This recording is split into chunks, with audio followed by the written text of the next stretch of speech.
Hi, I'm Van King. And I'm Nathan King. We want to tell you about a project we're volunteering for to help the Franklin Mineral Museum in Franklin, New Jersey. Next year is the Franklin Mineral Museum's 50th anniversary. They have a fundraiser where they want to raise funds so that they can build nature trails on their property, host new exhibits, and expand their facilities. The nature of our project is to have a full-color mineral book showing all of the wonders and treasures of the Franklin, New Jersey area. This is a cooperative project with photographers around the world. We have people in Hawaii, in western United States, southern United States, New Jersey itself. We're living in New York State, and together we're going to produce what should be a wonderful book. Well, we've been working on this project for about a year. We would like to show you more about this project. It looks like it's about to rain, so... In fact, it is. Let's go. Let's go inside and we'll tell you more about it.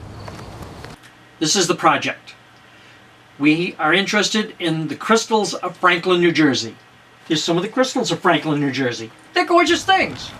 People love nature. Oh, I see a tiny one, Mommy. And who hasn't gone out and collected minerals at least once since they were 5 years old?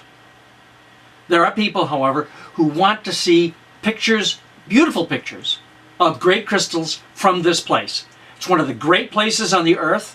It's known as the fluorescent mineral capital of the world. But there are also minerals that don't fluoresce. There are minerals that you can see in ordinary white light.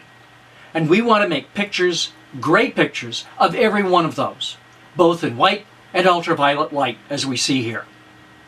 What do you think? What kind of equipment are we going to use? Well, we're using the Canon 60D, and we're using a variety of lenses, including enlarger lenses and microscope lenses, to try and get the shots of the tiny crystals. That's one of the things you got to understand. Not everything is a big, giant crystal. This is 10 inches across. They're huge. But there are plenty of things that are found there that are microscopic. And the only way you can do that is take a microscopic picture. Here's some big specimens. They are about like this. We want to produce a book that looks like this. Oh wait, we already did. We wrote this one, Nathan and I. We have photographs from a number of people, including our own, to make this a good picture book, an art book. Let's take a look over in, what is tiny? Now here's some tiny things. That is 2 millimeters across. The only way you can photograph that is use a microscope lens, not a macro lens, not a telephoto lens, not any other kind of lens, except one for a microscope. And believe it or not, you can do it on your camera. We want to do that as well. Let's take a look at some of the other things in here. These are incredibly tiny.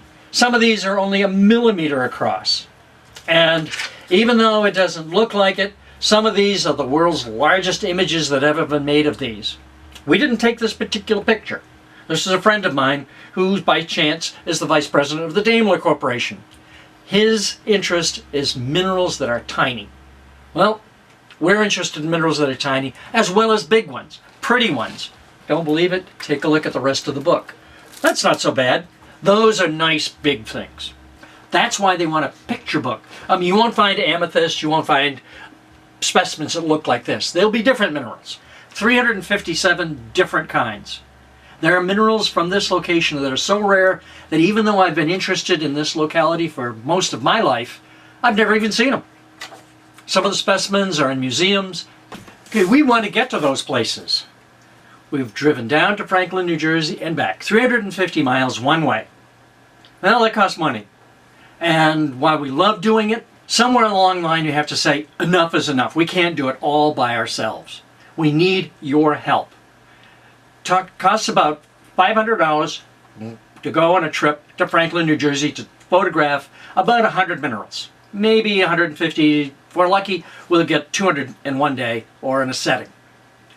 The idea is that you have to take lots and lots of pictures.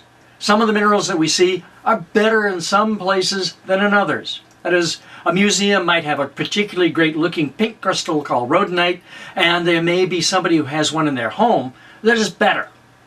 We have to photograph both, decide which ones we're going to show. Sometimes we'll show 3 or 4 different kinds of one crystal. But when you're making a project, you can't know in advance what goodies you're going to see until you get there. So 20 trips. What else we have to do? We have to photograph the little things. We can photograph some things down to maybe several millimeters tall. Here's a picture of a specimen that fills the field of view. It's only 2 millimeters tall. But because we photograph close up, we fill the frame, and that's enough information to print it as a full page image. So something in miniature can then look excitingly wonderful and big. We want to make things that are tiny, not just several millimeters, but fractions of millimeters. Those are microscopical ones.